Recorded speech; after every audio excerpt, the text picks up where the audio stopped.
Assalamualaikum warahmatullahi wabarakatuh. Perkenalkan, nama saya Anissa Nuradiza. Saya calon guru penggerak angkatan 11. Kali ini saya ditemani oleh teman saya yang bernama Ibu Elis Siti Mahmudah, guru kelas 1. Kami berasal dari SDN Kertamukti. Pada hari ini saya akan melaksanakan rangkaian kegiatan supervisi akademik yang pertama, yaitu praobservasi. Baik, kita mulai saja. Assalamualaikum warahmatullahi wabarakatuh, Ibu Elis. Waalaikumsalam warahmatullahi wabarakatuh. Selamat siang, Ibu. Apa kabarnya hari ini, Ibu Elis? Ya, alhamdulillah baik kabarnya ya. Bagaimana dengan Ibu sendiri? Alhamdulillah baik, sehat walafiat. Seperti yang kita rencanakan di hari kemarin ya Bu, bahwa saya akan melaksanakan kegiatan praobservasi untuk nanti kegiatan observasi di kelas yang akan Ibu laksanakan. Baik, kira-kira apa tujuan pembelajaran yang akan Ibu sampaikan di kegiatan observasi nanti? Ya baik, jadi tujuan pembelajaran untuk kegiatan belajar hari ini adalah di mana peserta didik ini nantinya dapat mengenal ya beberapa bangun dasar yang benar dan tepat ya. Kemudian selain itu peserta didik pun dapat mengenal ciri-ciri bangun dasar dengan tepat. Kemudian peserta didik dapat mengembangkan ya sebuah bentuk dari beberapa bangun dasar dengan tepat, mungkin itu. Ya baik Ibu, jadi untuk materinya itu mengenai bangun datar ya Bu ya? Iya, jadi materinya di sini tentang bentuk bangun, yang diutamakan itu bangun datar. Iya, berarti muatan pelajaran apa di sini Bu? Nah, untuk muatan pembelajarannya sendiri karena ini menggunakan implementasi informatika ya, ini muatan pembelajaran matematika. Iya. Baik, jadi tadi yang disampaikan oleh Bu Elis tujuan pembelajaran dan materi yang akan disampaikan. Nah, dari tujuan yang disampaikan tadi oleh Bu Elis, kira-kira area pengembangan apa yang ingin Ibu Elis kembangkan dari dalam diri Ibu Elis sendiri? Ya, baik ya.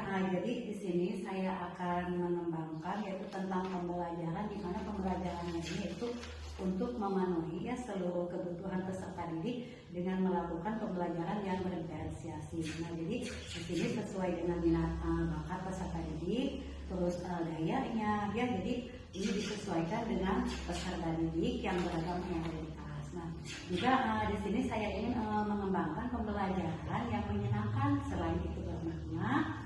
Kemudian selain itu juga mengembangkan kemampuan anak untuk mampu berpikir kritis. Oh iya, jadi Ibu ingin membuat pembelajaran berdiferensiasi yang menyenangkan dan sangat bermakna bagi peserta didik. Nah, kira-kira strategi apa nih yang akan Ibu lakukan supaya pembelajaran itu memenuhi kebutuhan belajar siswa dan benar-benar menyenangkan, juga memiliki makna yang mendalam bagi siswa? Ya, tentunya di sini kita memerlukan strategi ya, di mana strateginya ini. Jadi sebelumnya mungkin saya akan membuat perencanaan terlebih dahulu ya, perencanaan yang matang. Nah, ini dalam perencanaannya juga akan menggunakan model dan metode pembelajaran yang bervariatif untuk peserta didik. Iya, model dan metode yang bervariatif yang tentunya akan sangat berkaitan sekali dengan pengembangan Ibu ya Bu ya. Kemudian tadi Ibu juga menyebutkan ini mengembangkan agar anak itu mampu belajar sesuai dengan bakatnya. Strategi apa lagi yang akan Ibu lakukan supaya Ibu dapat memenuhi pembelajaran sesuai dengan kebutuhan anak-anak? Seperti yang kita ketahui ya Ibu ya, anak itu kan beragam, ada 30 anak, berarti kebutuhannya juga berbeda. Nah, itu kan sepertinya sulit ya Bu dilakukan oleh guru. Kira-kira tindakan seperti apa yang akan Ibu lakukan? Ya baik. Nah, kalau untuk strategi untuk memenuhi kebutuhan belajar peserta didik ya, saya di sini akan mengelompokkan peserta didik terlebih dahulu berdasarkan minatnya, kemudian bakatnya peserta didik tersebut. Nah, selain itu berdasarkan juga pada gaya belajar mereka. Nah, kemudian saya juga akan memberikan tugas di mana tugas ini akan dilakukan secara berdiskusi ya, dan kesempatan untuk anak untuk memprestasikan hasil belajar di kelasnya. Iya baik Ibu. Nah, kalau dari diskusi yang nanti akan Ibu lakukan seputar materi itu, apakah akan Ibu kaitkan dengan kehidupan sehari anak-anak supaya nanti bisa lebih bermakna? Ya tentu ya. Jadi betul ya, ada topik yang akan dikaitkan dengan keseharian anak ya agar tidak membosankan. Nah, contohnya di sini misalkan ya anak dengan gaya belajar auditori ya, saya akan memberikan tugas ya diskusi di mana tugasnya itu memberikan sebuah perintah secara lisan ya untuk berkeliling sekitar kelas ya yang ada di lingkungan sekolah untuk menemukan berbagai bentuk benda yang sesuai dengan bangun datar. Nah, kemudian anak dengan gaya belajar belajar kinestetik ya nantinya di sini akan diberikan tugas untuk menggambar, setelah itu menjiplak ya benda-benda bangun datar kemudian mengguntingnya. Nah selain itu ya saya juga akan mengenalkan ya berbagai benda yang ada di ruang kelas ya yang termasuk pada bangunan datar di mana ada segitiga, segi empat, kemudian lingkaran. Nah, misalkan di sini kita bisa memberikan contoh benda-benda yang ada di sekitar kelas, contohnya jam dinding, di mana jam dinding itu merupakan sebuah bentuk dari lingkaran. Kemudian bentuk meja adalah segi empat. Kemudian benda-benda yang sering ditemui dalam kegiatan sehari-hari seperti itu ya nanti dikaitkan dalam pembelajaran supaya lebih bermakna bagi peserta didik. Iya, bagus sekali ya Ibu ya. Jadi dengan kita kaitkan dalam kehidupan sehari-hari, maka akan mampu membuat anak untuk berpikir kritis. Nah, selain berpikir juga akan memberikan makna atau efek yang sangat mendalam bagi siswa agar mereka bisa semakin memahami materi yang disampaikan. Berikutnya, apa saja strategi yang akan Ibu lakukan supaya kegiatan pembelajaran atau tujuan pembelajaran itu bisa tercapai? Ya. Jadi di sini untuk model pembelajarannya sendiri yang saya akan gunakan itu yaitu model PBL ya, Problem Based Learning ya, dengan metode AIR yaitu AIR dalam auditory, intelligency, dan reputation, di mana peserta didik akan dimulai dengan mendengarkan ya, kemudian akan dilanjutkan dengan berpikir kritis yang melalui diskusi kelompok. Nanti setiap kelompok akan diberikan lembar kerja peserta didik, nantinya akan dipresentasikan kemudian membuat kesimpulan secara bersama-sama dengan peserta didik. Jadi modelnya cukup menarik ya Bu ya. Ini saya baru pertama kali nih Bu mendengar metode AIR ini. Metode AIR ini tadi itu audio, kemudian intelijensi dan repetition atau pengulangan. Jadi kalau saya lihat untuk audio mungkin siswa ini akan mendengarkan ya Bu ya. Lalu apa sih Bu yang didengarkan oleh siswa?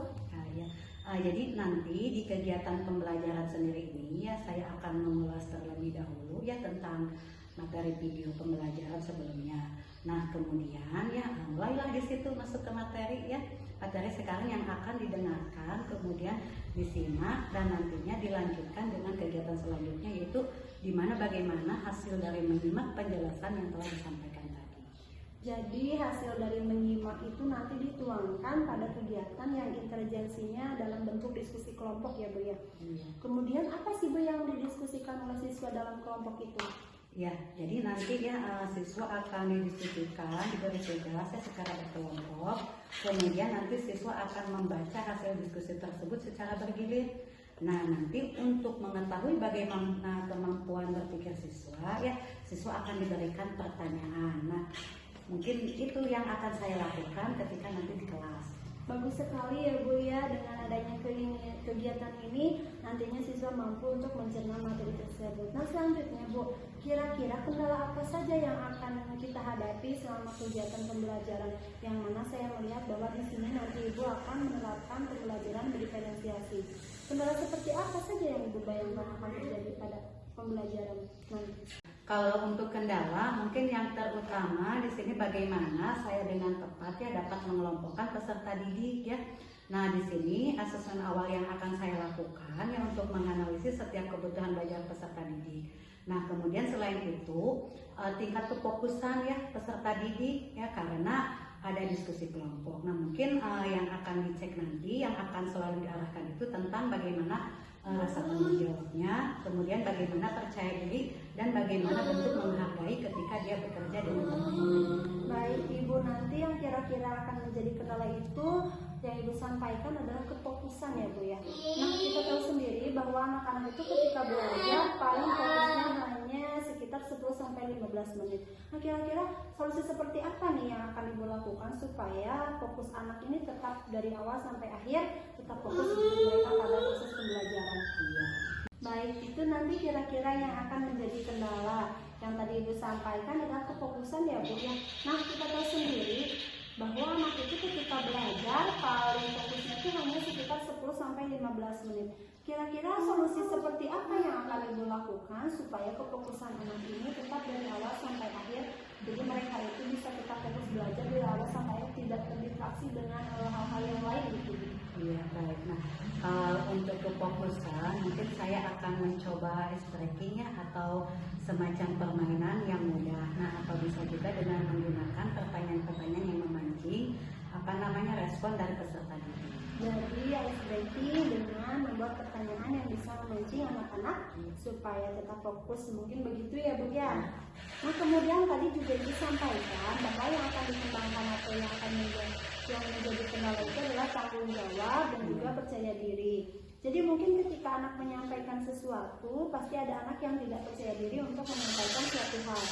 Kemudian tanggung jawab dalam berkelompok mungkin yang itu maksud. Nah kira-kira solusinya seperti apa? Supaya tanggung jawab mereka berkembang, percaya diri mereka juga dapat tumbuh. Ya. Nah kebetulan ya nanti ketika dilaksanakan diskusi ya saya juga akan berkeliling ya untuk melihat sejauh mana ya bentuk kerjasama dari setiap kelompok yang mengerjakan kegiatan tersebut. Lalu bagaimana cara Ibu mengidentifikasi bahwa kelompok itu memang bertanggung jawab? Nah, jadi nanti ketika saya sampai di suatu kelompok ya, mungkin saya akan melihat bagaimana interaksi dari masing-masing anggota kelompok tersebut. Ya, jadi dilihat dari bentuk interaksi antar siswanya ya Bu ya. Karena kan biasanya kalau berkelompok itu satu orang yang bekerja, yang lain diam. Mungkin itu ya. Nah nanti Ibu akan melihat bagaimana bentuk interaksi mereka supaya kegiatan kelompoknya itu betul-betul bermakna bagi peserta didik. Yang terakhir mungkin Bu, area apa saja yang ingin Ibu fokuskan atau yang akan Ibu kembangkan dari semua kegiatan yang telah Ibu sampaikan tersebut?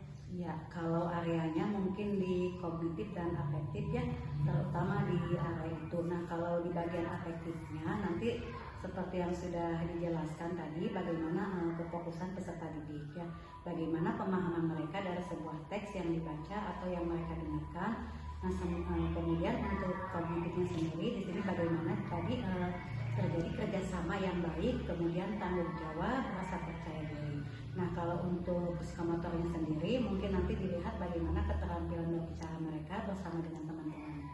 Jadi ketiga area pengembangan kognitif, afektif, psikomotor ini sudah tercover dalam semua pembelajaran ya Bu ya. Nah seperti yang kita ketahui di akhir pembelajaran kita harus selalu melakukan asesmen atau penilaian. Kira-kira penilaian bentuknya seperti apa yang kami lakukan nanti kepada peserta didik? Kalau untuk penilaiannya di sini saya menggunakan evaluasi mandiri ya Bu ya. Nanti jadi setiap siswa itu akan menerima satu lembar untuk dikerjakan. Nah, nanti siswa akan mengisi lembar tersebut. Jadi kalau menurut Ibu yang Ibu sampaikan dalam bentuknya semuanya itu tulis ya Bu ya. Adakah yang dalam bentuk lisan atau dalam bentuk lain misalnya Bu? Kan kalau misalnya dalam kurtilasi itu ya kurikulum 2013 itu kan ada penilaian otentik. Nah, penilaian selama proses pembelajaran, kemudian siswa itu ada yang mendengarkan, ada yang fokusnya berbicara. Nah, adakah penilaian-penilaian yang dilakukan seperti itu selain penilaian secara tertulis itu? Kalau untuk penilaian sendiri ya secara mandiri itu saja. Oh iya. Jadi penilaian mungkin kemampuan berbicara anaknya bisa dilihat dalam diskusi kelompok tadi ya Bu ya. Kemudian selanjutnya untuk penilaian otentik atau selama proses pembelajaran Ibu menggunakan format seperti apa? Kalau untuk format selama pembelajaran di sini menggunakan format observasi. Baik, observasi ya Bu ya. Jadi ketika anak berdiskusi, Ibu juga sedang melakukan penilaian ya Bu ya, penilaian otentik tersebut. Baik, Ibu sudah siap untuk hari siang nanti kita akan melaksanakan kegiatan observasinya? Baik, insya Allah siap. Baik. Terima kasih Ibu. Itu kegiatan observasi yang saya lakukan bersama rekan saya, Ibu Eli Siti Mahmuda. Dan nanti siang kita akan melaksanakan kegiatan observasi di kelas 1 di kelasnya Ibu Elis. Terima kasih. Assalamualaikum warahmatullahi wabarakatuh.